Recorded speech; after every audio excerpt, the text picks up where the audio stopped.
And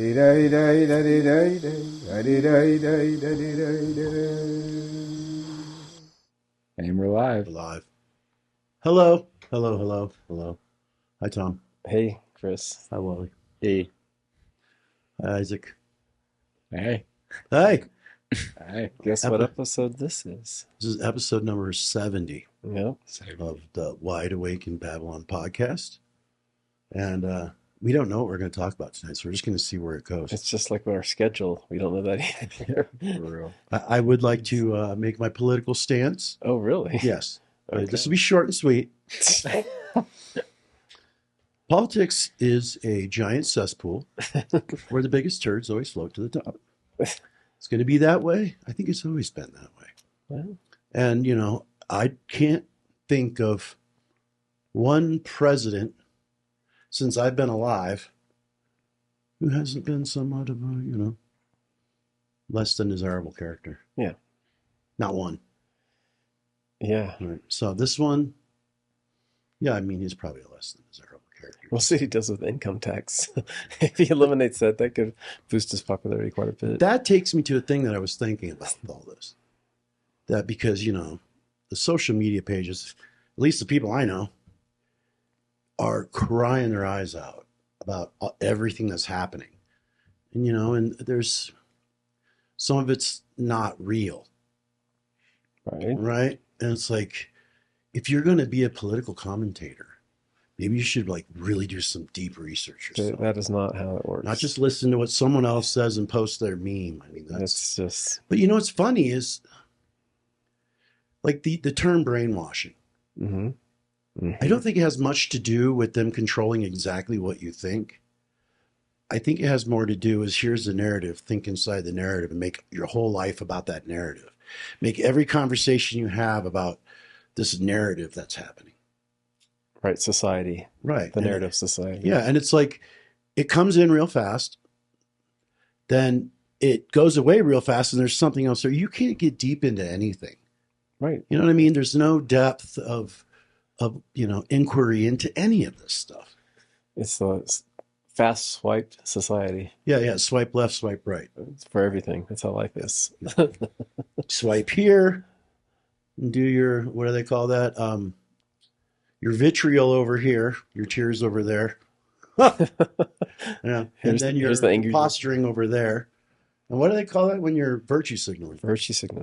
You can do that all over the place. There's lots of ways to do that too. And I'm watching, it's like part of that brainwashing is you're going to broadcast your reaction to everything going on. But you can't know anything about it. You're really not going to be that informed about what's happening. And any information you get, it's second, third, fourth hand.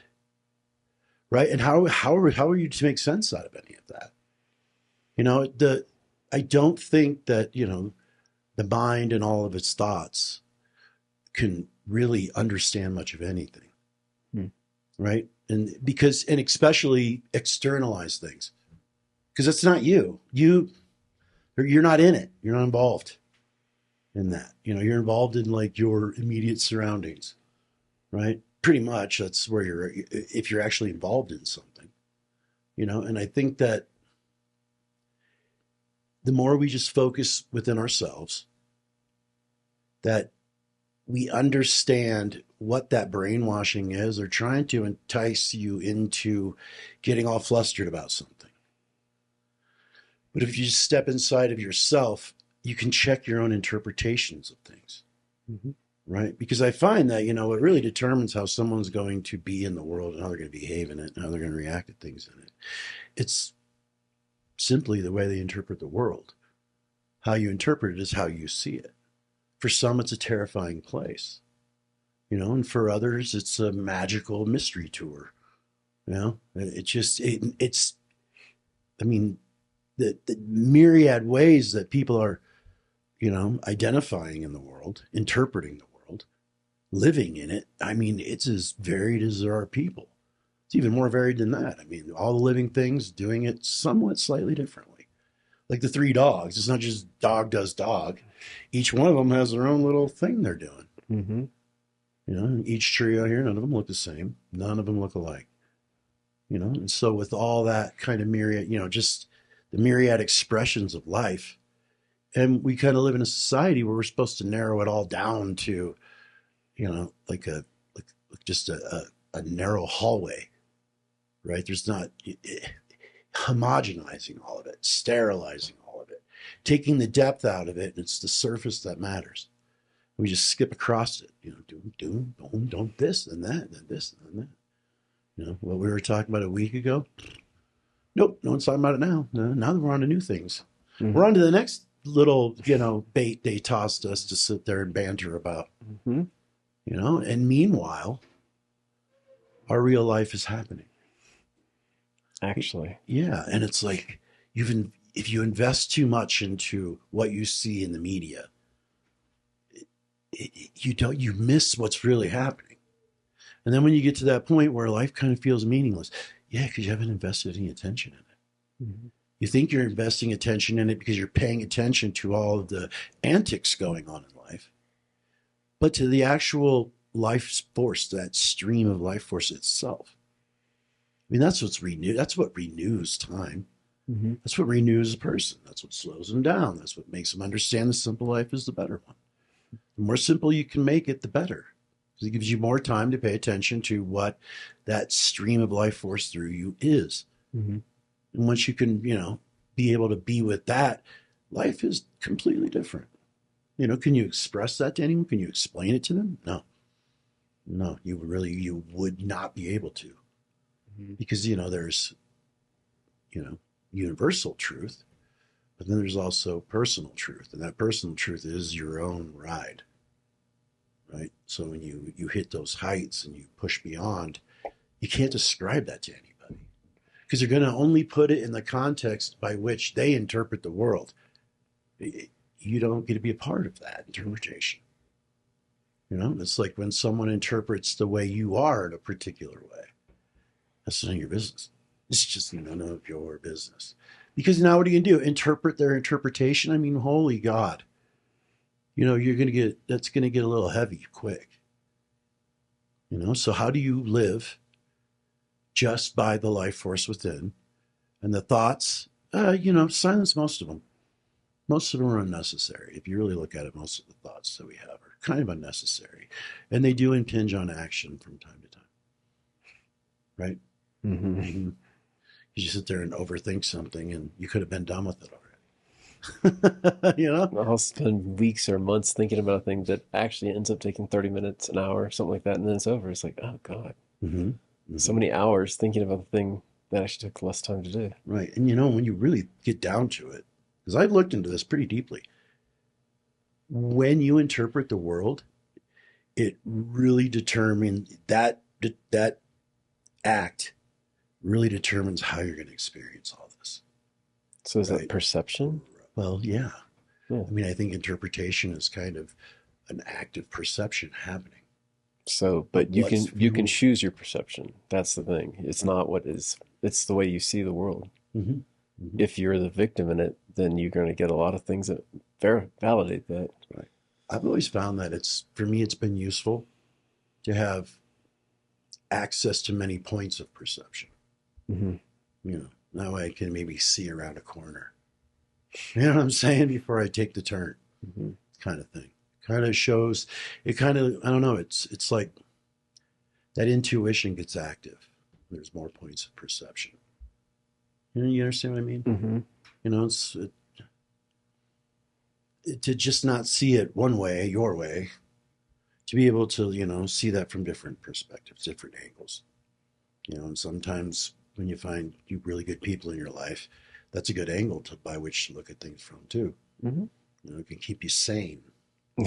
It's yeah. Yeah. You can get locked in your own perception or your own perspective, and this is the way the world is. Mm-hmm, mm-hmm. And you can have other people bounce other ideas, and you can be open to those. Right. That's the trick, I guess. Yeah, I mean, some interpret life as spooky. Mm-hmm. It's like it's their perception of it is it's a scary thing that, oh, so many things could happen to me. And then that comes true. Mm-hmm, mm-hmm. And you know what fosters those perceptions? What is it that's fostering that deep, like, fear of things, really? Well, trauma for one thing. I mean, people have been through some stuff. Everybody's been through some stuff. And so how you decide to react to that, like it was an event in your life. Do you keep living that event for the rest of your life or not? Well, I think if you don't really look into it and try to understand, your interpretation of it, maybe that's what someone needs to do, is get into it and interpret it for themselves. Mm-hmm. You go, well, wait a minute, I'm hearing this, I'm hearing that. Maybe I haven't really looked at it clearly for myself. Mm-hmm. And I don't know, is it what makes someone decide to let that be a burden that they carry for beyond its happening? Mm-hmm. And who can just go, you know what? That shit happened, and the guy, whoever, if it was a person involved, Mm-hmm. fuck that guy. I'm not in. It's not something to hold on to. There's also not just fuck the guy, but also forgiveness of the guy, because that's actually where you can get to something deeper. See, these words, man. Yeah, just for me in my experience, that made a big ass difference. I get it, but what does forgiveness mean? What does that mean? It means that you're not holding on to the grudge. It means that, I'm not going to let that thing constantly be a source of pain, anxiety, sadness, depression, whatever that is. So what's being forgiven? You're forgiving yourself for what? How you're reacting to that thing. For the way you're interpreting things. Yeah, probably. Oh, yeah. Yeah. I mean, it's almost the way you're living. It's more than interpreting, because inside that interpretation is the way you live. And so it's like changing all of that. Like changing one changes it all. I mean, I just have not really found too many situations in my life where I really need to forgive anyone. Not really. I mean, I never felt that hurt by anything anybody else was doing. Well, there's some things that are kind of like, but inevitably it's like, that's their beef, not mine. That's their business. It's not mine. Right. And it's like, if I jump into it, that means I'm going to make it mine. It's like, yeah. No, I have a little too much self-respect to make other people's, definitions and interpretations my own. I get that. That's just uncommon. Right. Well, so notice that. And as long there's certain things that I would not forgive. Yeah. And that's with my kids. There won't be a forgiveness. Yeah, there won't be. Yeah. There's a line drawn there. And it's like, does that make you harsh? Does that make you, less of a being? I don't think so. I think it's very masculine to be protective. Mm-hmm. And I just have never felt like anybody was ever able to really put me in a place where I had to feel like I had to crawl and go, I forgive you. No. I mean, you don't have to say it to their face. You just within yourself forgive them. And it's really resolving within yourself the angst of it. Whatever form that angst like takes. not holding on to like some kind of, because it can just be that thing that causes cancer. It's almost it's like you're holding on to something that's angst towards someone, something they did. It's kind of like, it's more like letting go of something than forgiving, I guess. I just wonder how well that plays out. Because doesn't mean to forget. No, definitely. And it doesn't mean that you're not wary of behavior and you're on point with that. It doesn't mean, now I don't see that could possibly be a problem. It's like, I know it could still be a problem. Mm-hmm. I kind of, I've always chalked it up to, there are people who say they're listening to a good guiding voice from within. And what they're actually doing is just trying to justify their next move. And they think it's the same thing. I know that one. It's not the same thing. One is listening and one is plotting. Well, you find out by the results each brings. That's how you find out. And then that's the learning. Choose to learn or don't choose to learn. But isn't that it? Seems like. I know when I haven't listened to the better guidance from within that it doesn't go well. I wouldn't say it goes bad, because I'm one of those that I don't want things to go bad. And that's just never been my intention, to have just a, complete train wreck happening. So anytime it would start looking like it could do that, I just stop plotting and I start listening. I've had to listen a lot lately. It's winter. It's cold. Nothing to do. Nowhere to go. We're stuck inside together. Sitting down with, spirits. your own soul. Yeah. And your own soul's in cahoots with those spirits. It's not in cahoots with you. And those are interesting times, right? Because now it's like your soul's agreeing with the grandfather's chewing on you a little bit. Not you. So you're like all alone in the room while everything is there with you. And it's, to me, it's just been slowing down and simplify, slow down and simplify. Are you going to get caught up in this whole craziness that is now happening with, Trump being president? Who knows what ICE is going to do? I mean, I've heard some stories, all of it, from every angle.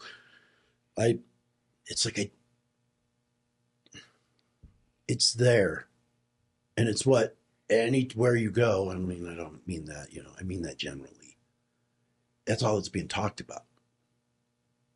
There's the conversations you have, you can almost guarantee what they're going to be before you have them.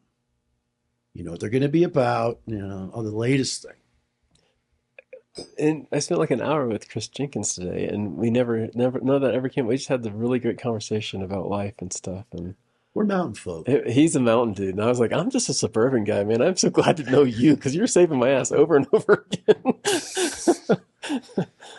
Yeah, mountain folk are, they're different. Yeah, it's a different breed. Yeah, I don't. They don't really like a whole lot of people around.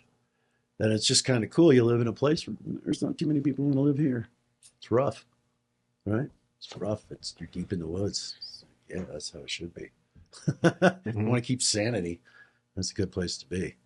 Just don't everybody move up there. Otherwise, there is no place. There's no fear of that. there's no concern that the cities are going to empty into the mountains because mountains take something to do. It's not just... They beat you. It's not just a microwave dinner lifestyle. They test you. Sounds nice. Yeah. But until the mountains start rumbling. Yeah. They start groaning at you. It's not so much fun. That experience more than once. But I've lived up here for over 3 decades, so I'm used to it. To where some people have just gotten here. Been here a few years and I don't know what to do with myself. It's like, well, that's a predicament. You might as well get into it. There's plenty of, to me, it's like you walk around these woods, there's plenty of things, people, whatever you want to call it, afoot that can show you some things, and that's always been what I've been interested in. Can you see it? No, maybe not. Some can, but it's there. Are you needing someone else to verify that? Well, then it's not really there, is it? It's almost like you can, being alone, like completely alone, that's where it really happens the most. You get visited, right? Not when and I don't mean the being alone, where you could easily just not be alone 2 seconds later.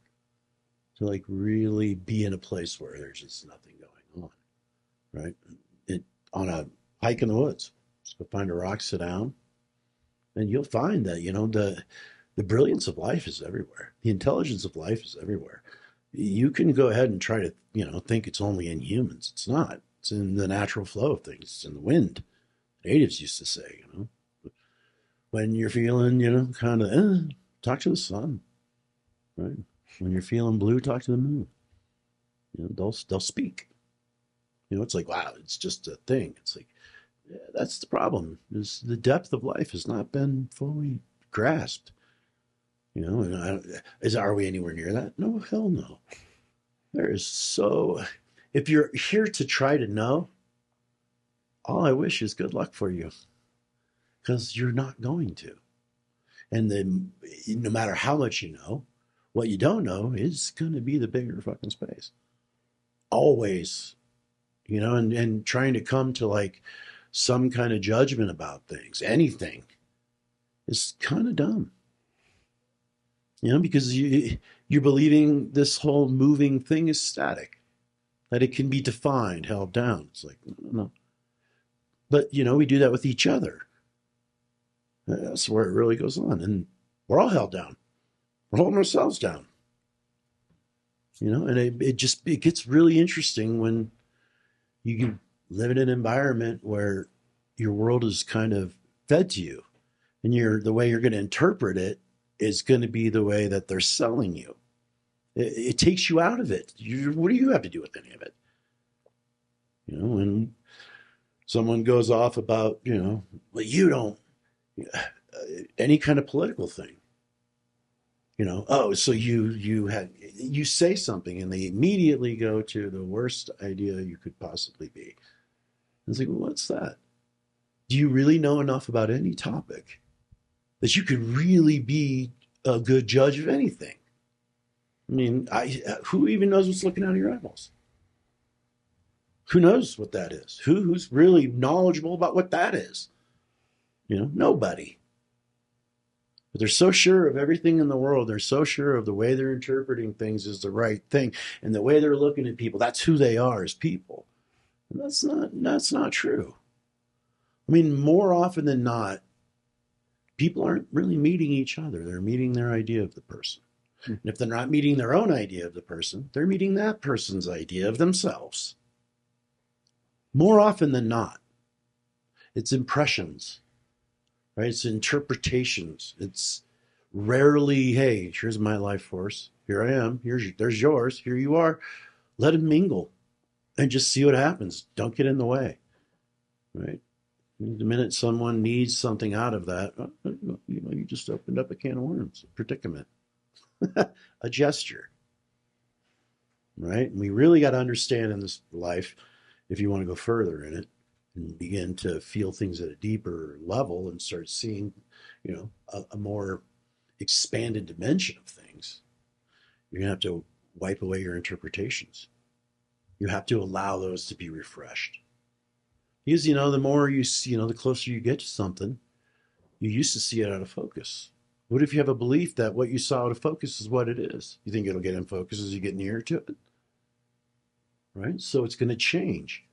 I mean, there were things that I thought were absolute truth 10 years ago that I wouldn't even utter out of my mouth today. Right? There are things that I thought about people in my past that I wouldn't even consider thinking that was right today. Was it right then? Who cares? It's not now. Right? And, you know, it's like, well, we have to have this long line of histories of things we know and check marks and, you know, little milestones in the past. Well, who's there? What's animating the past? Anything? Life force doing that? You know, it's like, yeah, your past experiences are going to have you feeling the way you do today. Obviously, what you did, you know, what you've been doing is kind of what you're going to feel. You know, if you can feel presently, then you can, you know, stop using the past to interpret everything. Right? Because we're not going to stay in the same conscious place. It's going to move. It's going to evolve. It's going to change. Right? And you're going to have to be able to let go of what you thought was real and true for another, maybe not another version, but something that's closer to what's true. Because, you know, what's truth? Well, there's one form of truth that everything you see isn't here. All the molecules you see are 99.99% empty space, including you. All your cells are 99.99% empty space. So, and really, space is 99% empty. Really, right? So, what's actually going on? There's just energy, right? So, is all of this stuff that we're doing is, you know, how real is it? How true is it? When you're not even seeing how it truly is, right? You're assembling all this, right? You know, I used to stun me when I would read. Don Juan was like, you create the world by the way you interpret it. Your definitions, so the way you define it, your syntax, your mother tongue, your cultural perspective, it basically creates the world you're going to live in. Cements a reality, but it's not the reality, right? There is no the reality. There are many variations, some slight, some very, very profound variations to reality, depending on where you are within consciousness, right? Depending on how many times you can, or how much time you can spend crossing the boundaries of dimensions. Now, does that mean you're Superman and you're better than everybody? No, not at all. Matter of fact, you're probably more confounded.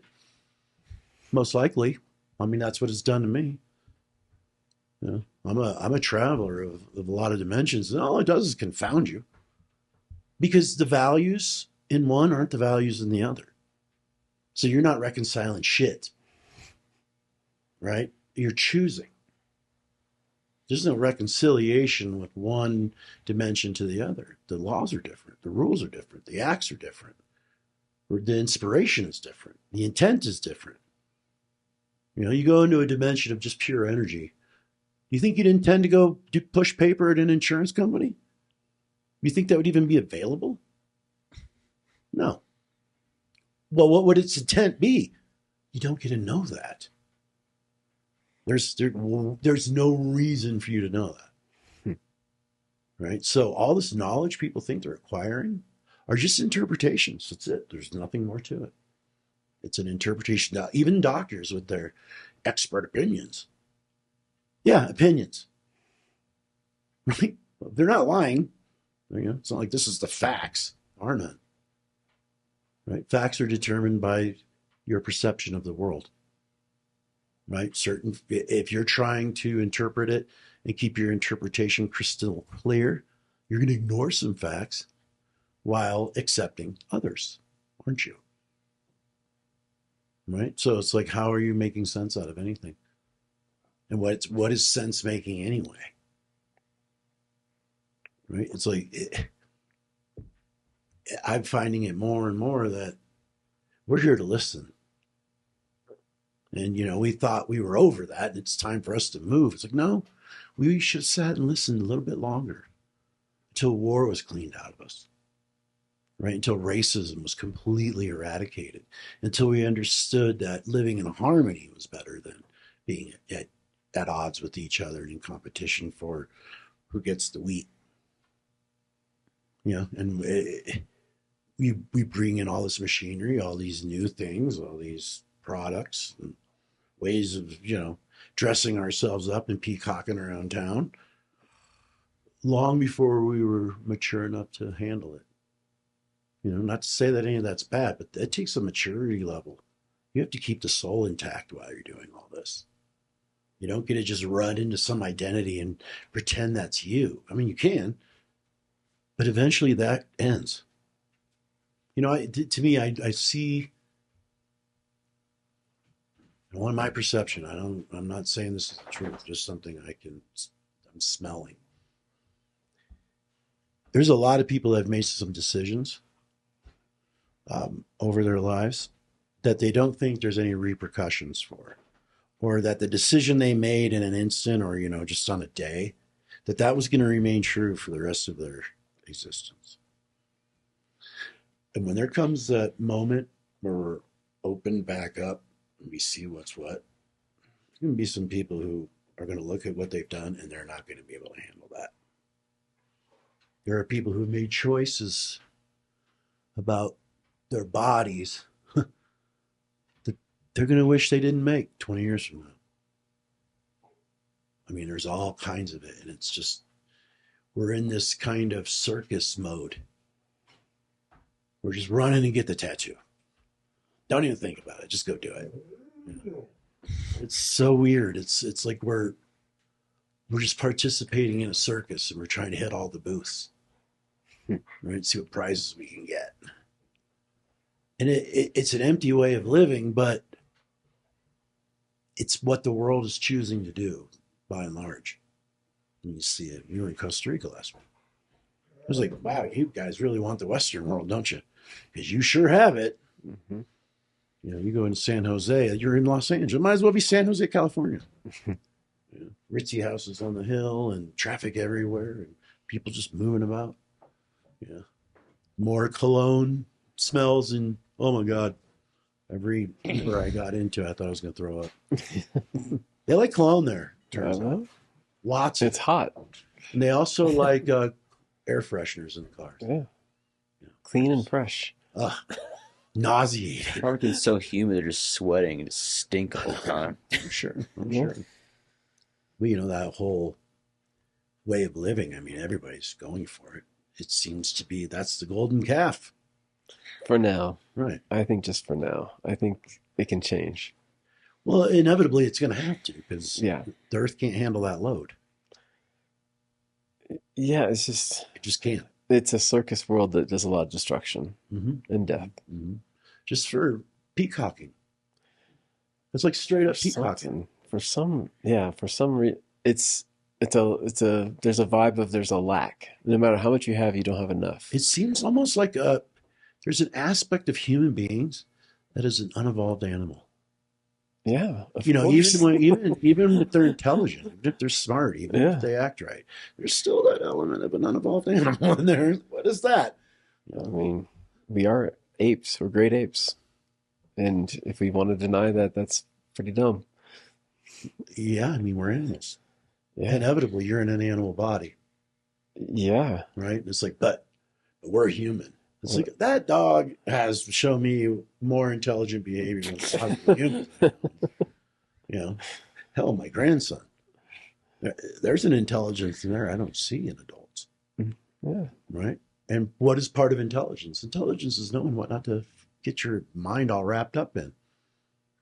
Yeah, really, that's to me someone with a high level of intelligence doesn't waste their time on thoughts that drag them down and drain their energy and make them idle and make them scared and paranoid and lack courage and get judgy about everything around them and get just all angsty and then get on Facebook and social warrior it up until you just want to puke all over them. Because I know some of these people, it's like, you don't give a shit. You're giving a shit for the moment, but the minute you're done with that post, you're in Starbucks, you're doing the thing. You're not participating in this culture you hate so much. Right. You know what I mean? It's like the USA, fuck the USA. It's like, really? Go to China. Go see how you like that. If you think it's better anywhere in the world and that some nation is to blame, you're already lost. Human beings are having an awakening crisis. So what's that The mean? crisis of awakening. Like, okay, for instance, and this is blatant, I don't care. People will take it the way they will. You take someone who was groomed, maybe by their psychotic parents, and I'm not saying they're all this. I'm not going to make that blanket, but there is definitely going to be that scenario where some kid was influenced by a teacher, by his mom, by some person who just didn't have all their marbles lined up right. Mm-hmm.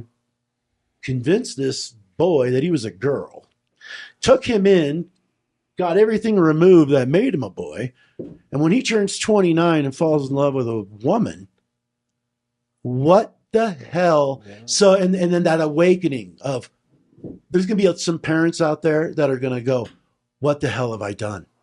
What Maybe have sooner I than done? later. There's going to be people who mess with kids who have just covered that up. And when that wave comes, they're going to be standing there going, what have I done? And I think there's going to be a dark cloud. There already is a lot of that hanging over. And then you're going to start to see these people you trusted to run things for you. You shouldn't have trusted them ever. Right. Right? It's like Donald Trump this, Donald Trump that. It's like, you know what? I don't want to hear it because the last guy was dead. You sold us a dead guy. And then when the dead guy was no longer viable, you forced this woman upon us. We didn't get a vote. No. There weren't other people in line. It's like you were basically trying to crown someone like you were a king. It's in the history books, they're going to look back at this and go, what in the fuck happened then? Yeah. The COVID thing, it's embarrassing that they pulled that shit. Yes. That they lied and lied and lied and lied and lied. Kids, how many children have disappeared in the last 4 or 5 years? I don't know. but it's The not numbers funny. are staggering of how many kids are sold into human trafficking, brought to this country and taken human trafficking. How, there are people out there that know that, there was someone in Congress that had said straight up while they were being interrogated that there is no doubt that the American government in some way is funding This. this whole operation of child trafficking. Yeah. It's involved. Yeah. And it's like, so until you really want to look that it might not be your government that's the problem. It's where human behavior is sitting right now. Everybody's trying to seek advantage. Everybody's I looking to get to agree. the top. Maybe their mountain is being a manager at a Walmart. Maybe in others is I'm going to take over the world. Mm-hmm. But it's the same thing. We're all dealing with it. We're all Yes. kind of in this place. You know, at least it's in my opinion, I don't my disagree. interpretation is we're all in this place where the gig is up. This game, you're beginning to recognize this is a game and it's kind of fixed and rigged. And it's coming apart at the seams. Mm-hmm. Yep. It's definitely rigged against brown skin. Yep. There's no doubt about that. But what is any one individual bitching about it going to do about it? It's almost like the only way we can really do this is we have to clarify our own perceptions. Find what's universally true among all humans and then broadcast that. Right? And just do it, you know, and you don't do it by effort. You do it because it's true. To speak truth. Whatever that is for you. Yeah. And try to make it as universal and as graspable and as integratable in anybody else's perceptions. You know, I mean, I know I don't appeal to everyone, but No. once I do, and I'm not trying to like convince them of anything. No. Just maybe alter the course of your thinking. Maybe, It's helpful. you know, I think it's yeah. very helpful. put a stop to thinking for a minute and just feel through a whole day. Go a whole day without thinking about what you got to do and just be present with how you feel. You know, it's like Angela's been telling me, she's like, you know, it's weird. It's like, I'm in this frequency that just feels like God. And I've just been sitting in there and listening. And, you know, the voice that comes in and says, you should go. I don't even let it finish. She's like, I just want to be in that. And she was thanking me for allowing her the space to actually do that. It's That's like, awesome. I'm not here to interrupt what's beautiful for you. That is not my job in life, nor do I want it to be. You know, it's like, but I will, if you're, you know, trying to sell shit daisies and you just put paint on them and some perfume and it's still a turd. Well, you know, that should be like, hey, did you notice that's a turd? That's not a flower. Turd flower. Yeah. You know, you could be a monkey with a big turd in its hand ready to fling it at somebody. Monkeys are known to do such things. It's never been my intentions with anyone. I mean, ultimately, it's like, can we cross the threshold of the boring conversations that everybody's having all the time? Can we get over the social justice and look beyond and see, like, is intelligence really operating inside of the human race at this moment? Well, if it is, it's doing a really strange job of things. I don't know why. It's maybe just a mysterious way. You have to have hard times to inspire change to get good times. I had a friend that used to tell me that anytime I would feel something and I wasn't quite sure what it is, he's like, just let it sit for 3 days. He always said 3 days for clarity. He was right. That, you know, had I acted in the moment, that wouldn't have gone well. But given it 3 days so you can really feel all of the aspects of it, then you arrive at a more sane decision.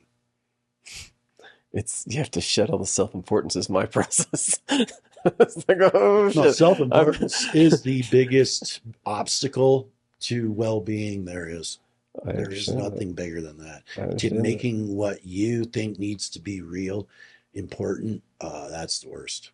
Because no one's going to get it their way. Same Burger King. Can't have it Yahweh.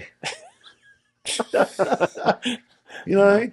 Yeah. Yeah. And so, you know, the more people try to do that, well, the only way you're going to succeed is to manipulate others. And at some point, they're going to wake up to the fact that you're doing it. You're doing it mostly to yourself. When you're manipulating others, you're actually fucking yourself over way more than them. Right. Because you're not creating any momentum within yourself. Right. It's worse than that. The pain that you're causing them, you actually are causing it double inside yourself because your soul's just aching that you're doing this. And the consequences come back too to help remind you that you're stupid. But you think a numb narcissist actually feels that? Well, narcissist is a whole other realm of doing this, and it's very dark. Self-importance on steroids. It's very dark. And there's a reason it's part of the dark triad. It's like Machiavellian, narcissism, and That way you're interpreting it is the way it is, and everybody better agree. It's like, whoa, that's weird. Or I'm smarter than everybody else and I can just get them to do what I want. It's like, oh, that's going to work for as long as it works, until you have to wash, rinse, and repeat over and over again until you realize this sucks. I found that in my life that there are certain individuals that put on a good front, but underneath that, they're extremely manipulative. Mm-hmm. And they will basically take their behavior and basically put it on someone else, and then take the people around them and express the behavior they're actually doing onto somebody else. So no one is looking where the true culprit is. Mm-hmm. I've seen that so much. And you really see it in the psychedelic movement. You see a lot of that, a lot of projecting going on. It's like, oh, are you afraid to be with yourself? Are you afraid to actually be with just what's you and not needing to interpret all these things and people around you in your way? How is that you? How are you even assimilating your opinions of others? And why? The why is the big part. Right? And it's weird. It's because that's where self-importance really does the ass kicking. Because you'll be absolutely consumed about what other people think about you. You'll be absolutely consumed with other people's behavior that offends you. You'll be absolutely livid until you get to tell them how you offended them. And it's like, oh my God. You have to carry that. It's a heavy weight to carry. It's stupid. Yeah. It's retarded. Retarded, we say in this house. Why not? I know. It's like Osho would say. Osho said, it's a government of the people, by the people, for the people, but the people is retarded. That's like, no shit. No shit. But, I think the retardation isn't our own. It's not a fault of ours within. And we all think that. It's like, no. The stupid shit you do, you were brainwashed into doing. Yeah. Right? Someone was selling you an interpretation of advantage that made your soul like leave your body and be really disgusted by being there. I mean, that's a bad space. Because I've been in places, when I was younger, the times I took advantage so I could have, I had stuff that I didn't earn. You know what else I had? A giant emptiness within that I could not fill, no matter how many things I had. Mm-hmm. And I just really had to look at that, because like I'm not going to fail this time. I'm not going to go to my deathbed and go, well, better luck next time. I want to know. I mean, what I'm supposed to know. I want to learn what I'm supposed to learn. I want to listen to what's right for me to listen to. And that's not navigating the world. I want to do this and I want to do that. It's more like scanning the field for your prey. You know what I mean? And not that anything's prey, but you know what I mean? It's you're looking for where that rabbit's going to jump out of the bush from, in a sense, within yourself. Right? Because there's certain perceptions that are inside of people, certain interpretations that have crystallized into full-blown identities. Right? And they destroy your ability to have any kind of real peace with it. And it turns let's put it this way, it squeezes your access to life force. That's the rabbit, right? Not anybody. The prey is the thing that is pinching off my flow of life force.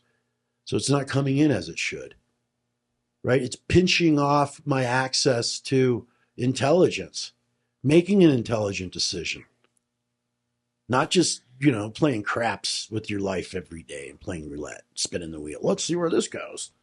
To actually, understand why you're going where you're going, understand why you're moving in the direction you are, and then understanding what that entails. Right? And would you know beforehand? No. So listening is fundamental to that. Right? And we're all listening to things we probably ought not to.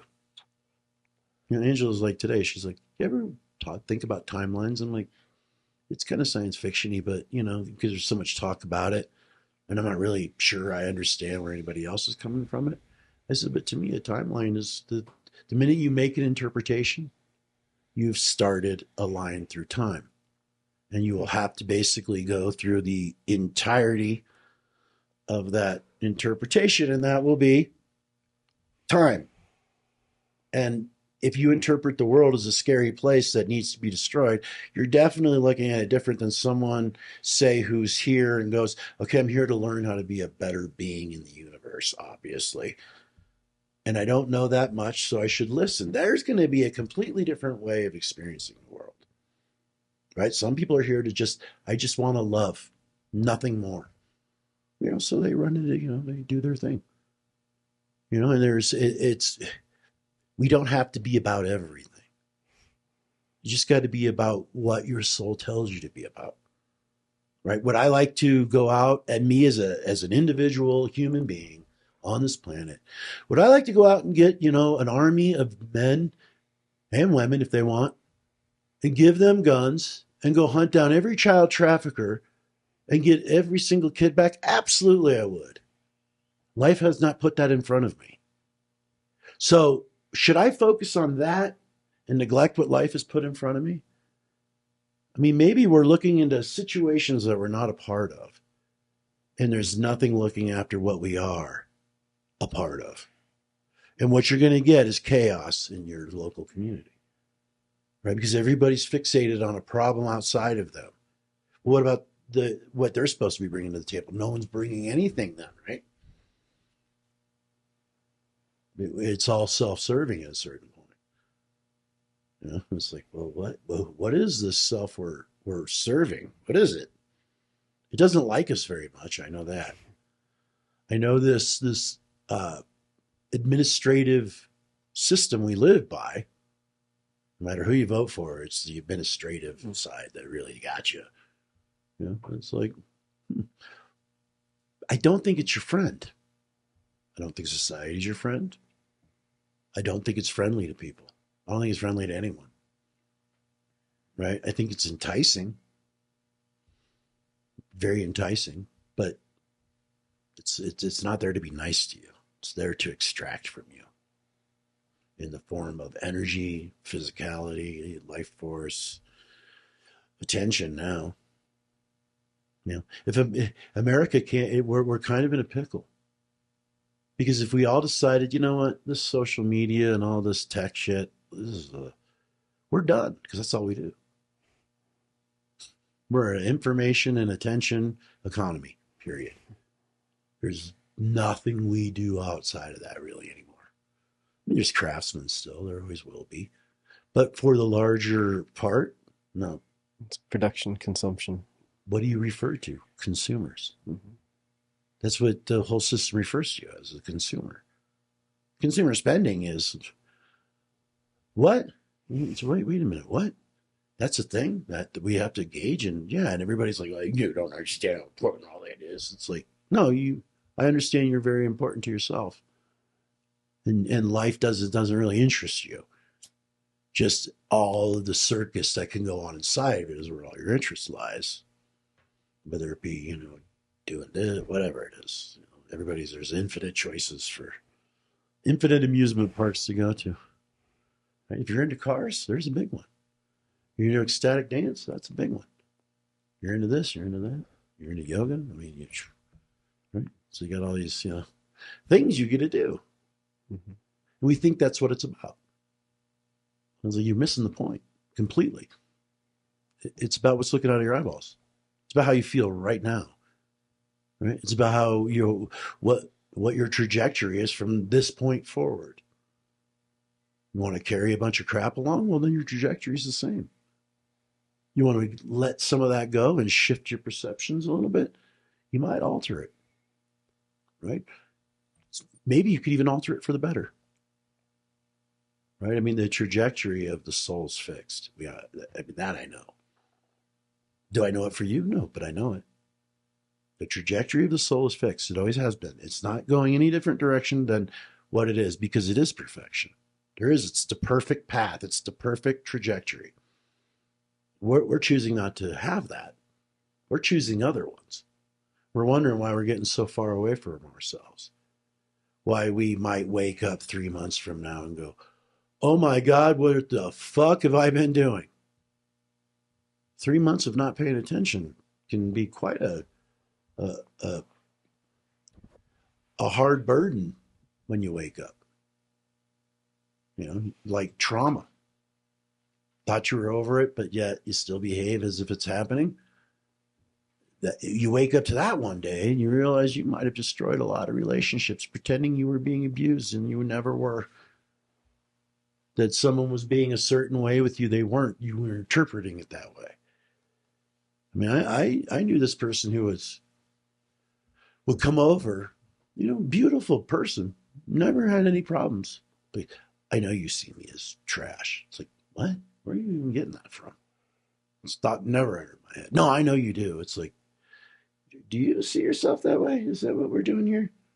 That you are so embarrassed to see yourself that way that you're going to project that on someone else and now have conflict with them? I don't understand that. Why would you do that? You know, and the justification behind all that can be really heavy duty. Yeah, that's something that was so, you know, simple can be a point of contention for a very long time. You know, something that just alters the way they are with people, alters, you know, the way they are with their loved ones even. You know, I've looked at some certain traumas that I've went through, you know, that I'm like, oh my God. And my behavior would just change immediately. It was like, it's not influenced by that anymore. I thought I had really dove into that and looked at it. Yeah, you looked at it, but you didn't feel it and sit with it again. Right? You didn't sit down and communicate with it enough to reconcile anything. You just kind of, you know, stayed numb until it was so far away. It was just a memory that pops in your head every once in a while and messes with you. Right? But other than that, you don't even remember it anymore. Just on certain days and certain things are said, and suddenly you're off and running with that again. You know, and you could really get that cleared out and correct the trajectory. I mean, humans, they're hard to live with. They really are. Because they all have their own ideas. And they've never stopped. They think the ideas they're having is their soul. No, the soul is trying to speak to you. But you're too busy having ideas about what it all is. Or tell me, what's astral projection? I don't know. I don't even understand what that means. What's an out-of-body experience? I don't know. The body of what? You know what I mean? It's like, well, that's where it's tricky, yeah. Yeah, but the minute you want that, it's like, so, okay, now you get to put a sentence together that makes other people think you understand, makes you think you understand. What good is that? It's like, that doesn't do anybody any good. You know, to me, it's like those kinds of things, they're better to experience than ever talk about. Right? If it's something that interests you, then you should be quiet and be about it. Listen. Because if it really interests you, maybe it is your soul going, hey, got something for you if you can stop being distracted with your own ideas for 5 minutes. Come in. And you can sit down and it'll show you all kinds of things. But that's listening. Right? You're not shown anything when you decide what it is. You're only shown something when you suspend judgment until you know for sure within your deep being. When your soul goes, that's correct. Now you know. Is that correct for everybody? Are you supposed to get on a soapbox? No. Correct for you. Right? And that shouldn't be broadcasted because now you're going to have other people's interpretations of what that is. And suddenly you might start listening to those more than the soul. Soul says you got it. Someone else says, well, what about this? Oh, maybe I don't got it. No, your soul said you did. So leave it alone. And if you can't trust your soul, I'll tell you what you are. Terrified. You are absolutely fucking terrified. You can pretend you're not. But if you have a bad relationship with your soul, or you don't hear it, or it doesn't seem to inform you in a way that brings back well-being, then yeah, you're a terrified person. There's no way around that. not for anybody. Right? And it's like, so who has a good relationship with their soul? No one else gets to know other than the person who has it. They might, see behaviors that would indicate that they don't, but that's all you get to see. Right? You don't get to see those relationships. Right? Those are reserved for what you are as a being, what you are as something experiencing this world. And everything's doing that. To the same degree you are. The tree is doing it to the same degree you are, probably more so. Right? Like the vine of ayahuasca. It's probably doing it more than we are. Because I know when you drink that, holy moly, this universe is bigger than I thought it was. And there are many more dimensions than I can count. It's like, whoa, this is intense. And it's like, to me, that right there, an experience like that shows you that there's realms that are beyond what human beings interact with each other as human beings. You know what I mean? It's like you go into that spirit realm. I mean, I'm interacting with Carlos regularly, but not the way I did here. It's different, right? And it's different. It's more of an energetic exchange and less of a dissertation, right? Less of a spoken conversation, more of a merging of experience, right? And there's certain experiences that you can have that are so deep and resonating, you couldn't put words to them, but it settles you. Certain experiences that make you realize, there are, I guess I would say, those experiences that make you recognize the laws of life. Really. The ones that make you very aware of what the rules are to being alive. Is rules the right word? No, but it's what we use. The ways it moves, you interact with it a certain way, you get a certain result. Right? And the soul knows how to interact with it. It's been doing it forever, as long as it's been. I'm convinced of that. I don't believe that. I think I know that for myself. It's not a sense of belief, which means it's more accessible. Right? Which, how do you just seem to be, just kind of even keeled with everything? It's like, because I haven't lost access to the things that are truly satisfying to what's alive inside of me. Food and coffee and tobacco and certain things on the physical plane, they're really satisfying to my body, to, the brain, my mind kind of stuff. But then there's other things that satisfy the soul within. The thing that's animated in the body, the thing animating the body. Right? What is that? Any of this stuff? No, not really. That's a connection to something else, something unseen. Right? But still present nonetheless.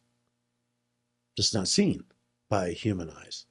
And not part of the human value system that we're currently living by. We used to value those connections with, the unseen world. And we don't anymore. But we poo-poo on that. The guy's crazy. Thinks he's talking to spirits. It's like, well, that's your interpretation of who I am in the world or what I'm doing. Tell me, what does that do for you? You know what I mean? It's like just the need to go, that guy's full of shit. Where's that taking you? How is that helping you? How is you getting on your Facebook or and commenting bullshit or just some vitriol? What is that doing for you? You enjoying that? Is that fun? You liking that? That's part of your well-being. That's part of the matrix of well-being you're going to live by. How are you interpreting the world? You know what I mean?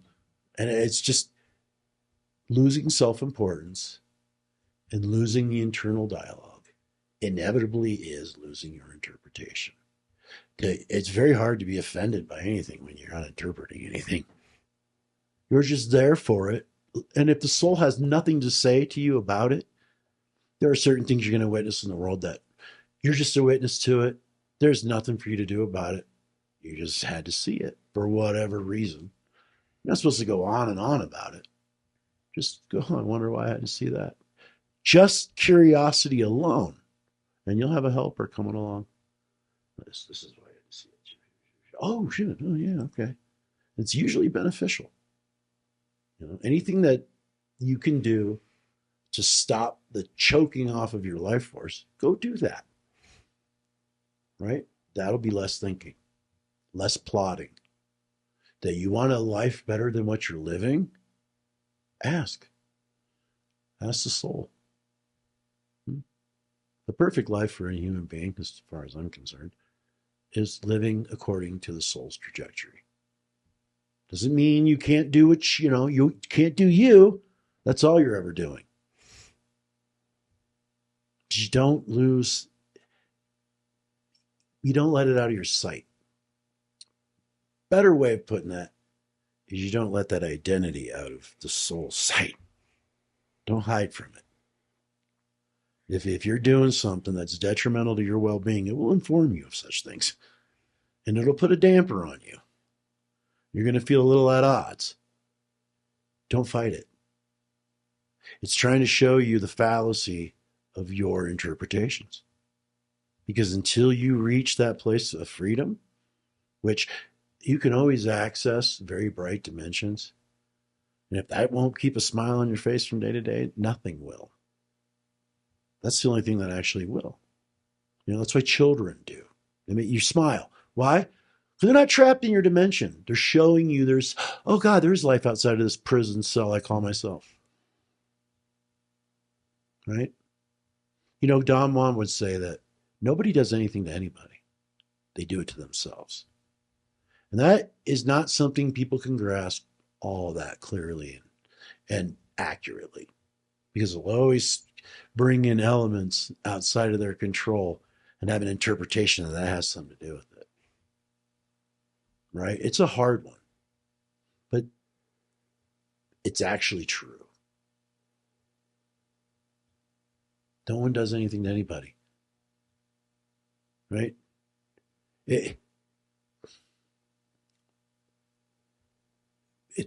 How would I put it? How would you look at this? Because people are probably sitting there going, no, this happened to me and this person did it. Right?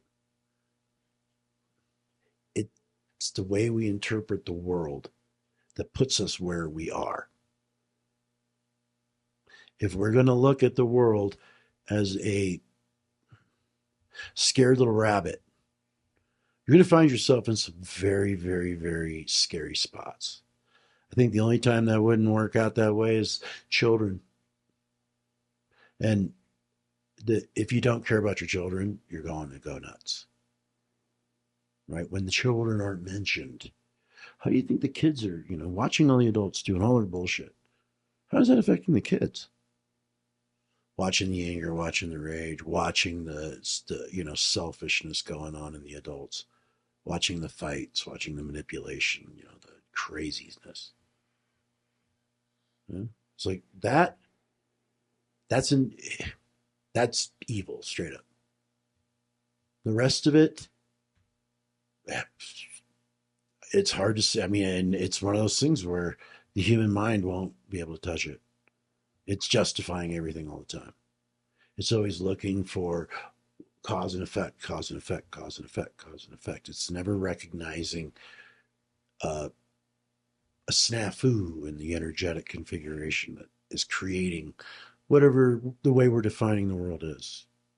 That's really in the weeds. It's really weedy. Right. But it's hard to talk about because, it's like, when someone says, well, do you believe in God? I mean, well, I know that, there's a creator that exists. Well, why does it allow evil? Well, why do you suspect it does? Maybe we're the ones allowing it. You know what I mean? Or maybe it's working on like a timeline that's just so outside of our scope of perception that we don't really understand. It could be anything.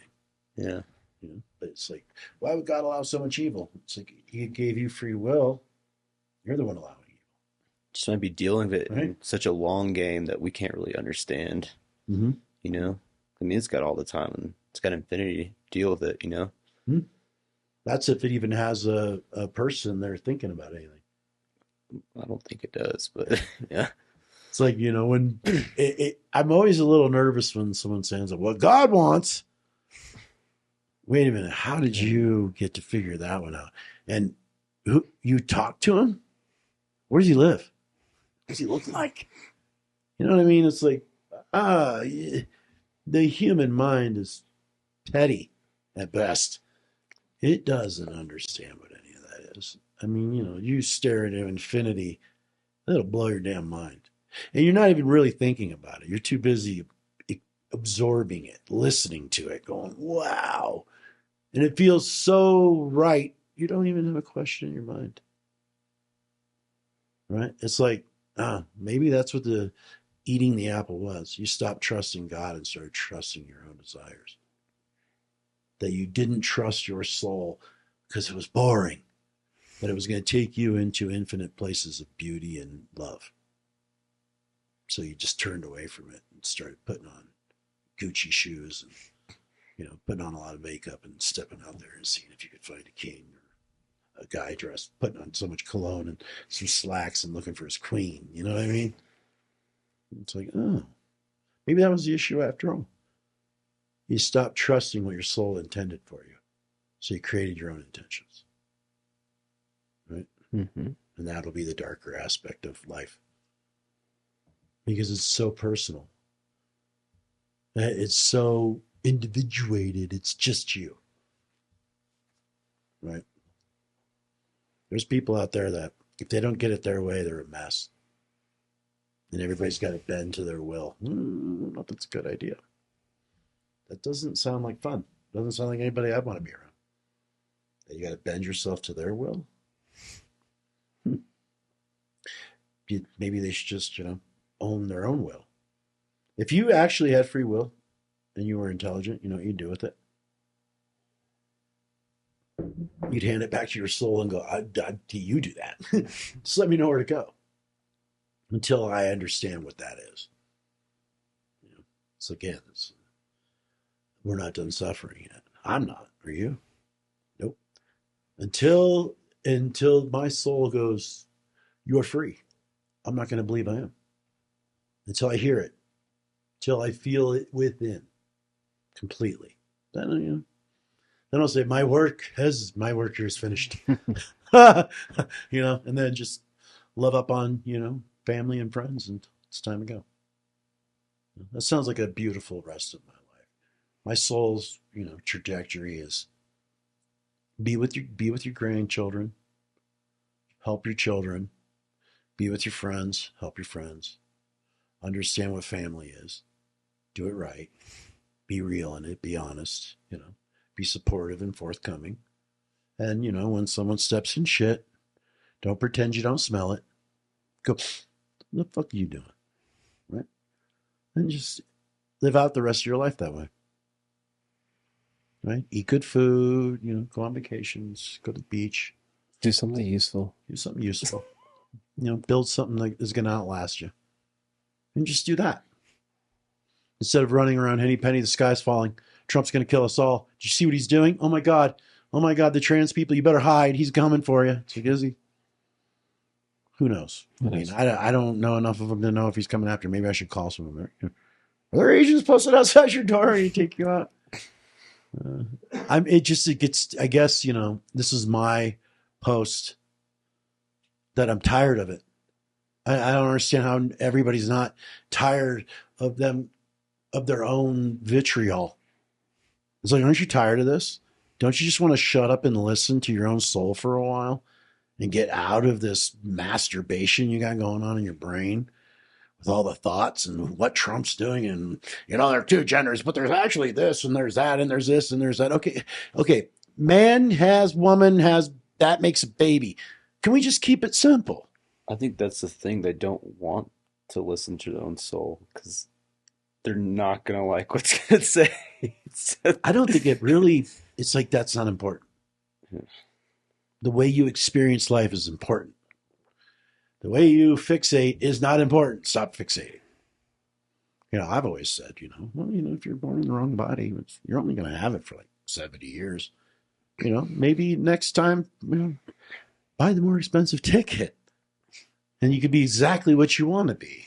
But here you basically were playing roulette when you came here, right? So you didn't really know what you were doing here. You didn't really know who you were. And whoops, you got thrown in the wrong body. Well, shit, maybe you should have been a little more clear on your way in. Right? What are you doing here? Like there's probably the ambassador Earth asks every soul on its way into a body, what are you doing here? Well, I'm coming to do this and that. This and that. Okay. What do you come here to do? I don't know. There's nothing else to do. All right. Well, just go. And they just accidentally jump in the wrong body. Whoops. Whoops. Well, 70 years, I guess, just live it out. You'll be done. How could you say such things? Because I just can't understand it. And I don't want to. That, there's a lot of things that I would like to experience in life that I know I'm not going to. Does that mean I'll never experience them? No, just not in this life.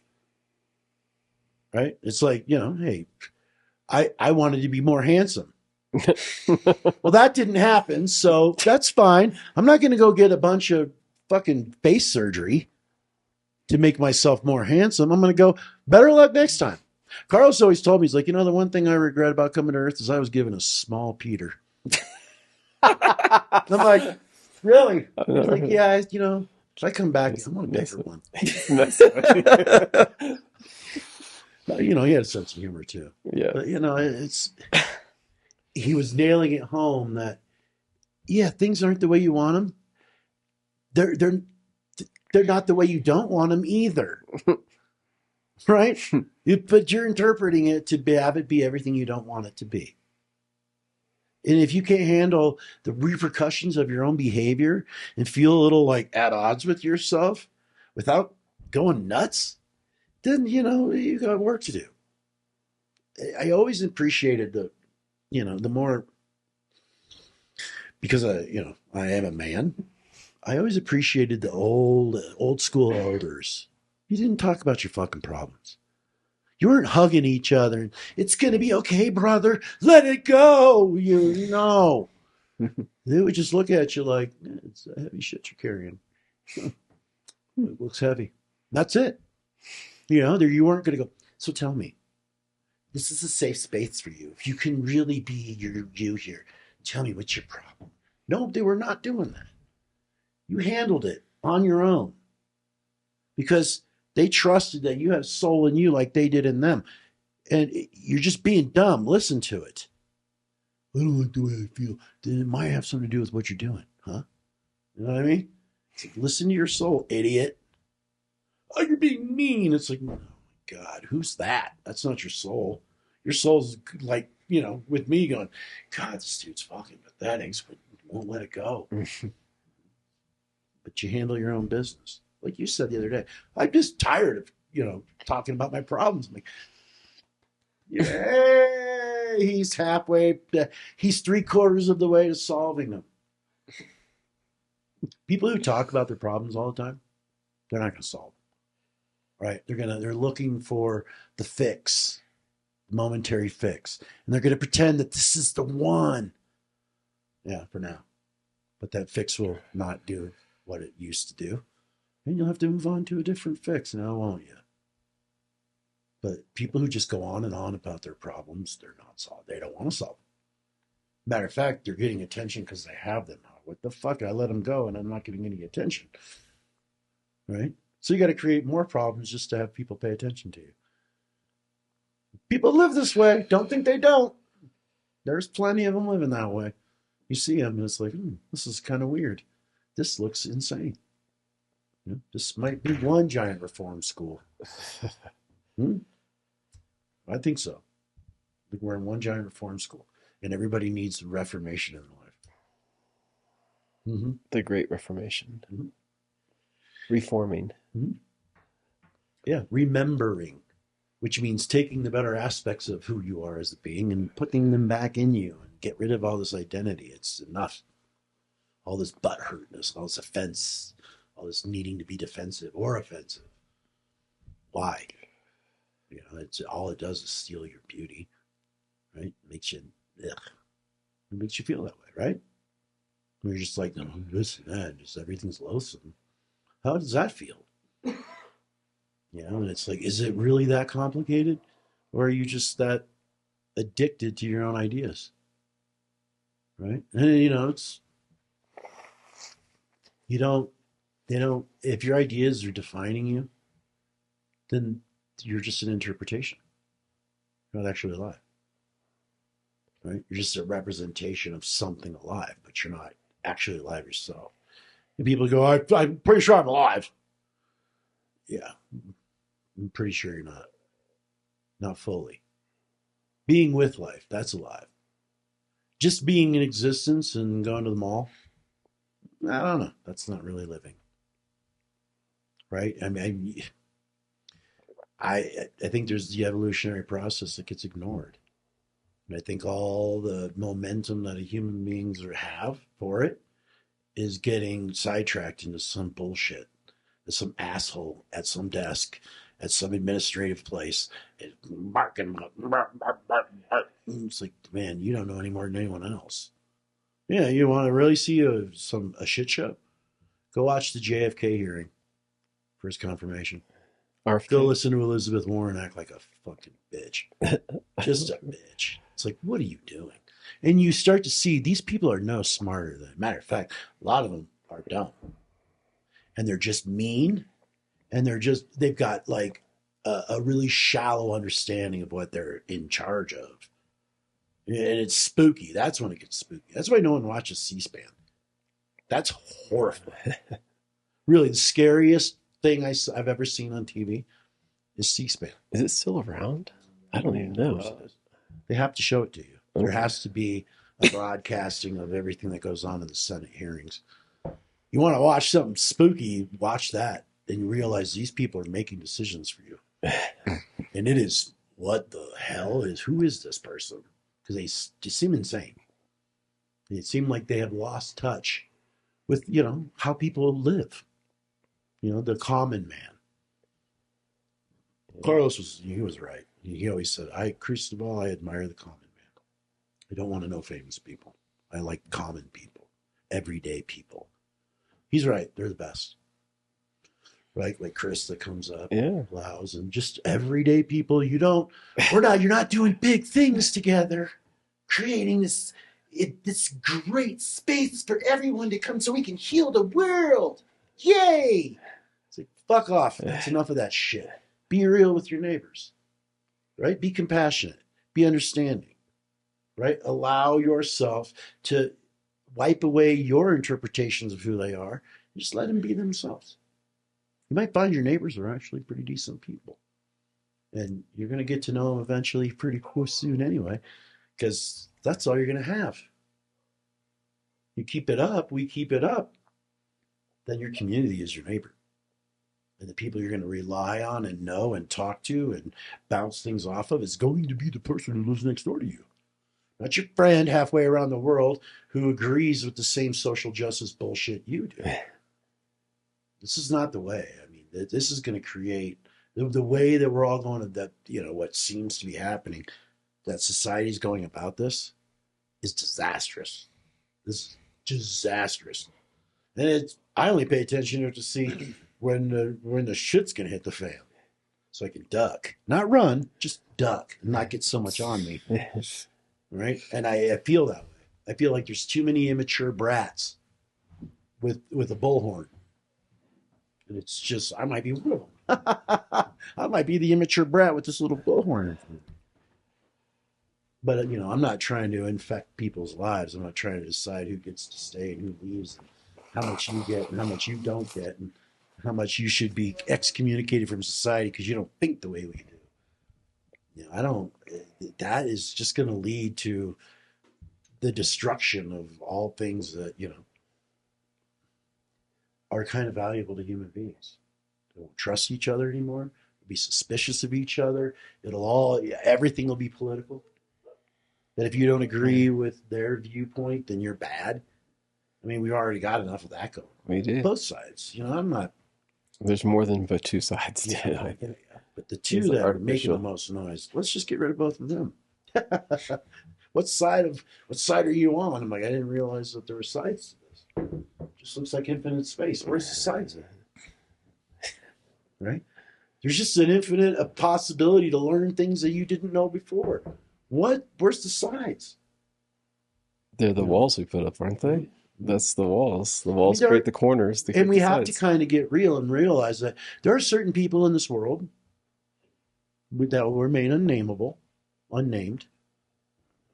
unnameable, definitely nameable, who their whole pattern of living for themselves is to just be miserable. Yeah. And there's nothing, they're not looking to change that at all. You know, and let them go be miserable. Have fun with that. Right? Don't try to steal someone's misery. They have a deep relationship with it. And you know, and if it is misery, that's just kind of like trying to save an abused person from an abuser. Sometimes when you try to save an abused person from an abuser, the abused person abuses you. Right? Passes it down. They defend their abuser. It's like, whoa, this is wacky. This is wacky. So if people want to be in misery, let them. But that's not compassionate. Actually, it is. Not disturbing them is about as compassionate as you can be. You know, and there's certain people that no matter who loves them, no matter how much money is thrown at their situation, they're going to remain a drug addict. And they're going to steal, lie, and cheat and do everything to get what they need to get. And that nothing's going to change it, no matter how many people love them, support them, want to be there for them, want to show them. It ain't going to work. Right? There's plenty of that. You know, and it's like putting your energy in those spots, it's not a good use of it. You can pour buckets, and you'll just keep pouring buckets. Mm-hmm. It's like you're trying to fill a hole that's a bottomless pit. That's not going to happen. You know, is that a disastrous life? It's a disastrous representation of what life can be if you're not careful. But is that life? No, it's not. Life is just there. It's just, it's the force that's animating everything and keeping everything in place and beating your heart, and beating the dog's heart, and, moving sap to the tree. I mean, it's the same thing. It doesn't go against itself. Right? So there's this element that human beings have adopted and I think it's having their own definitions of things. I really do. I mean, having their own interpretation of the world that's based just on what they've seen. Right? You haven't seen anything. No one has. No one's seen enough to have a correct interpretation for anyone else. They just haven't. That's a bigger thing. I mean, that's why I think that's when you get into what people, I think that's what Jesus actually represents for people. Is a man that actually knows his origin, knows his heart, knows what animates him, and knows what to do with that life. It's a representation of that. Can they live up to it? Probably not, but you can aspire to it. It doesn't have to be this,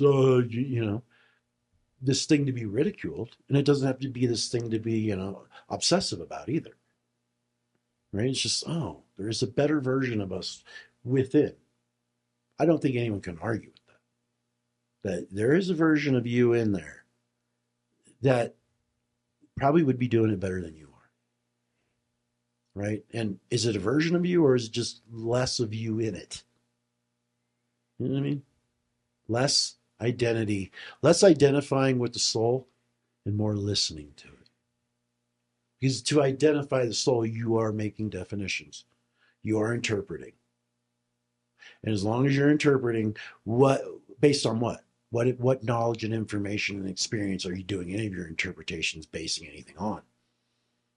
Right? To where the soul, that's why it says trust, and trust is a big part of this. That you listen to the soul. The trust is, it brings you well-being. It brings you a calmer mind. It brings you a less noisy head. Right? It doesn't bring constant chaos to you. And it never did. You did that. I don't know if that makes sense to anybody, or if it just sounds self-righteous. I don't know how anybody takes this. But as far as I'm concerned, that's how I see it. There's nothing to interpret here. You're only here to listen. Listen to your soul. And if your soul says, you need to move right now, do that. Don't go, what? Why? Mm. You know, you're needing the soul to explain to you things beyond your own comprehension. Huh. Interesting. You can't even handle your own, daily living. But you want to handle the soul? Holy smokes. That seems weird. You don't even have a good relationship with the person you are in the world, but you want to believe you have this divine connection with God, but you can't even behave well to yourself, and you can't stop with being judgy, kind of mean. Wow, that doesn't seem like that's a connection worth having. You know what I mean? There's not enough listening. There's too much interpreting based on what feelings you're having. Right? It's like that's a dangerous position to take. Because all you're doing is going to justify how you're going to interpret it. It doesn't matter what anybody says. What you think is right. Until, it runs out of steam and, you see something a little more clearly and go, oh, shit. All right, it's time to go swallow some shit. You know what I mean? Then I'm totally willing to do it. If I find my involvement with other people's been wrong in some way, I'll address it. Right? If they bring it to me, I'll address it too. But I'm not going to sit there in it. It's like when you're feeling down, what do? Feel defeated? Go to defeat? Despair? Do you let it last longer than it should? Do you look for what transmutes that? Like the natives would say, when you have that, give it to the fire. Fire is the energy that transmutes. So it turns this sense of despair into a sense of possibility, into a sense of, maybe not everything sucks. Maybe just the way I've been looking at it does. Maybe I'm just looking at it through eyes that aren't so bright. Well, how do I brighten my eyes? Well, there's nothing out there that's going to do that for you. It's your choice. The thing that brightens what's looking out of your eyeballs the most is what's looking out of your eyeballs. There's nothing to know about it. What do you know about the soul? Nothing. I don't have to know about it. It is me. What do I have to know about it? It is me.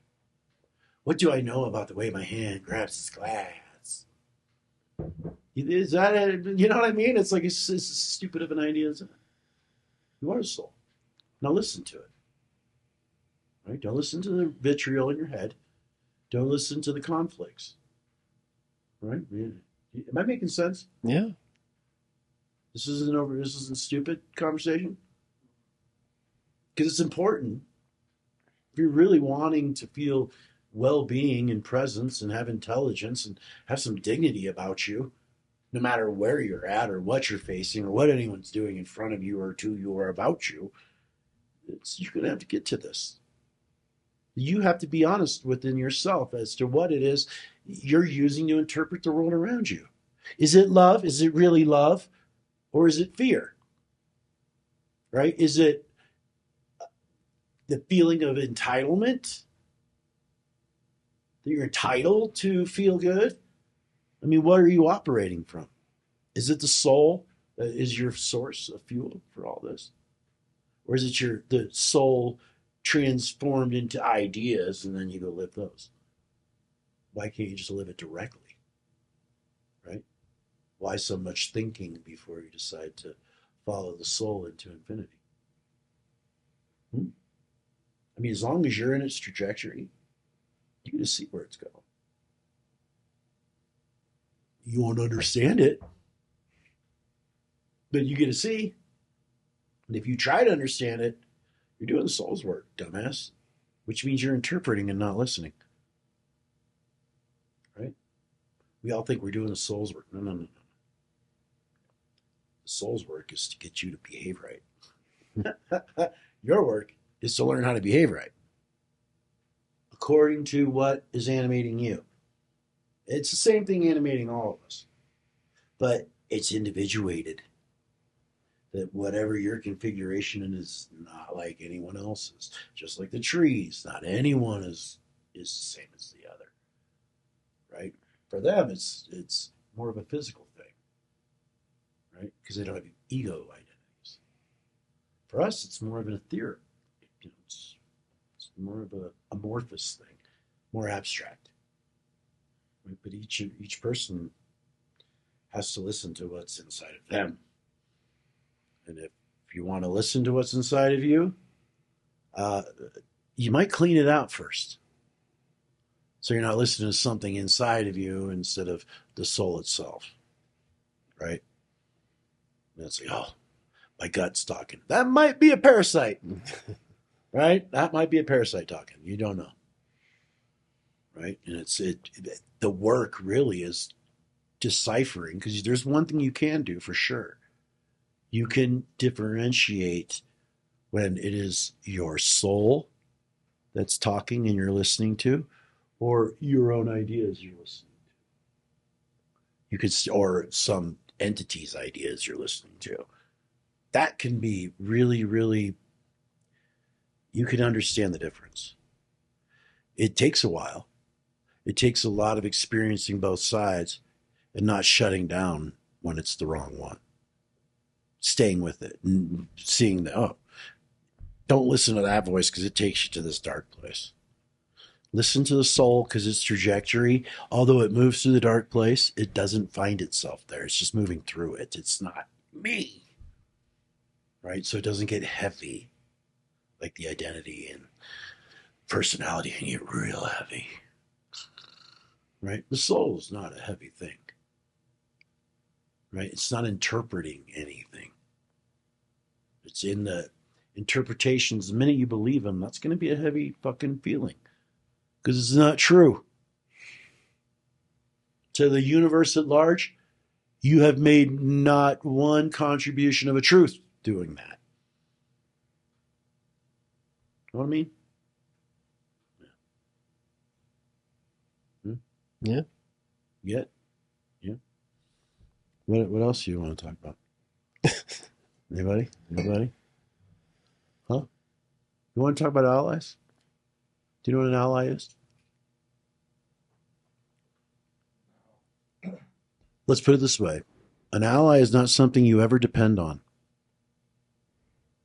You just accept its help when it brings it. You don't go looking for them because you might find a shyster. He goes, oh, I know where you want to go. It's kind of like when someone goes to Peru by themselves, goes and talks to a cabbie. Hey, man, I want to do some ayahuasca. You know where to go? Oh, yeah, I know right where to go. And then takes you to hell. Takes you to a brujo battle in the middle of the jungle. Right? So, if it's truly an ally, it comes to you. Right? So when you're sitting in despair, you just listen. Right? And the soul will point out the ally. Right? Because the soul has friends too. It's a different way of things, but it has other souls it associates with. And in that realm, that's power. That is power. That is the elders of whatever your path is. Those are the true experts of it, the true masters of it. Right? And, there's plenty of people in their Christian idea thinking, oh, you should never talk to an entity. It's like, why not? What's Jesus? What's God? I mean, what's the angels? I mean, they're all entities. That's what we're talking about, right? I mean, you've given them names. They must be something, right? And those higher realm ones, the reason I think that people can't believe it is because they can't accept the level of responsibility that if you're going to interact with them, you will be responsible for it. If you're asking for their help and they show up, you are now responsible to carry that out. Right? It's like, when you're in a higher state of being, Careful what you promise, because that sticks. It's when you're in that suffering mind, you can make promises and break them all day long. It's not going to do that much damage to you. You're already damaged. But when you go into those heights where your dignity, your integrity, your true being is, and you go making promises there, or you ask for help because you're really about it, you're really going to have to be about it. You don't get to back away from that. Right. So it's not, it's for everybody. Absolutely. But, all things in good time. Some people, and no shame on them. They're just not there. That's not important to them right now. Going to a football game, making sure their team wins, rah, rah, rah. That's important. That's what's important to some people. Driving a nice car, that's important to some people. Having the shiny girlfriend, that's important to some people. Being independent, I don't need nobody's help. Right? It's just all these other things become important. To where what's important to the soul, yeah, the humans have no idea what that is. But when you sit with those elders of that space, let's just say the connection of your soul to all those other higher ones, that you can't sit there without fulfilling its demands. It will send you commands and you must follow them. And if you're not about it and you like your choices, well, that's not any space you should be going. Like people want to come in and drink, I just want to try ayahuasca. Why? I don't really know. Then don't. Because it's going to fuck your life up. That's what it's going to do. It's so funny. No one really talks that way. What ayahuasca will do is fuck up your life. Why? Well, because it's fake. So it's going to fuck it up. It's going to, everything you aspire to, you might find is complete trash. Every act you think you've done that's been so righteous, you might find it's been actually pretty fucked up. So it can really mess things up for you, but in a good way. Because I think if you can get through that, it starts to show you the truth of life. Carlos always told me, he's like, you don't go to the spirits unless you want to learn how to live. You don't go there because you want to party. They ain't there to entertain you. You might be entertained by their antics, but that's not what they're there for. And if you think that you're going to go there and they're just going to entertain you and make you feel like you're on top of the world, they're going to smack you one day so hard you'll probably swear off of it forever and go get baptized. There's a lot of that's been going on. People in the ayahuasca, oh, you got taken to hell. Now you're going to go be a Christian. Interesting. You were trashing that a year ago. Now you're running to it because you're afraid of what you saw. It's like, you don't get to just willy-nilly go roam out there and do whatever you want. You want access to different realms? Well, you get access to the whole realm. Right? It's like, when you go down to do dieta, half that dieta is fucking hell on earth. The dreams, oh my God, what the fuck is happening to me? That's part of it. If you truly want to see, what is it you want to see? If you only want to see half of it, then you only want to halfway see. If you truly want to see, that's looking at the whole thing. And part of that is not so pretty, right? And it's just the byproduct of all of what we're doing. It kind of gets weird, but so be it. It's the way it is. I don't know why, nor do I care. I just want to persevere through it all, right? I want to hold my integrity, hold my dignity, hold my strength, be as protective as I need to be for the people that I love, my grandchildren, my children, my family, look out for my mother, make sure, that my sisters are getting a little too out of hand with themselves, that I make a phone call and go, hey, how you doing? And just check in, keep an eye on the people that, you love. Doesn't mean keep an eye on them. Just, if they're not feeling right, be an opening for them. Hey, you all right? What's up?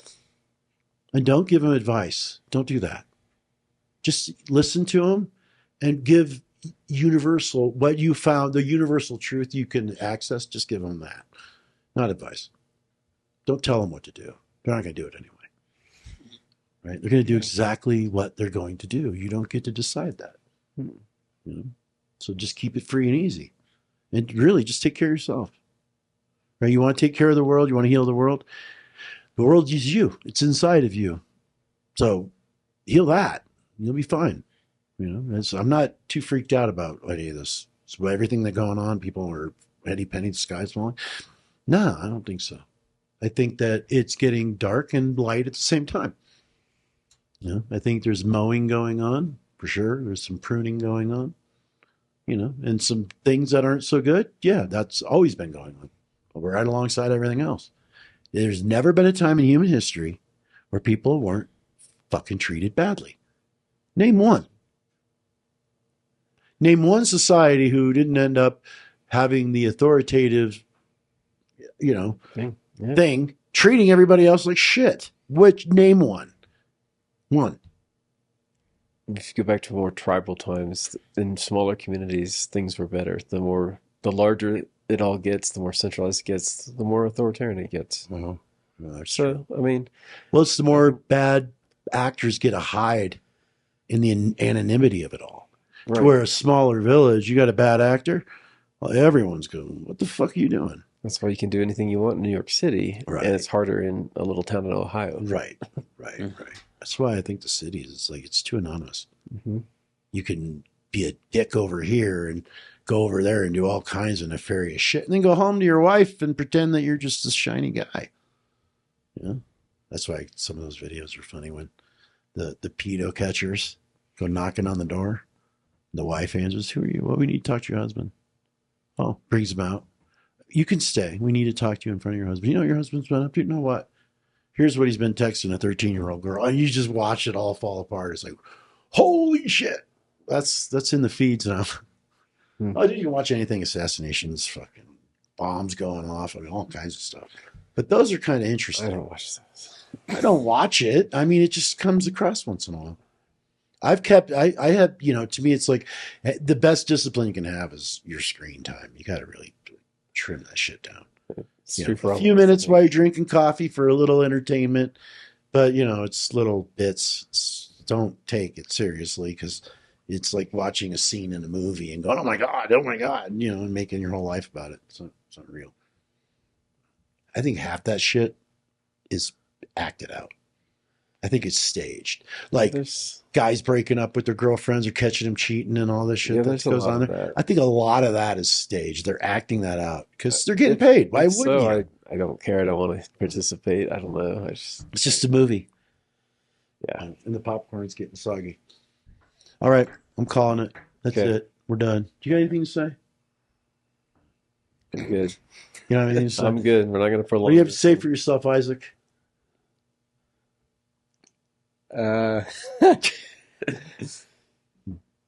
Keep it breezy. Keep it Keep it breezy. It sounds Go like something the with the dude flow. would say.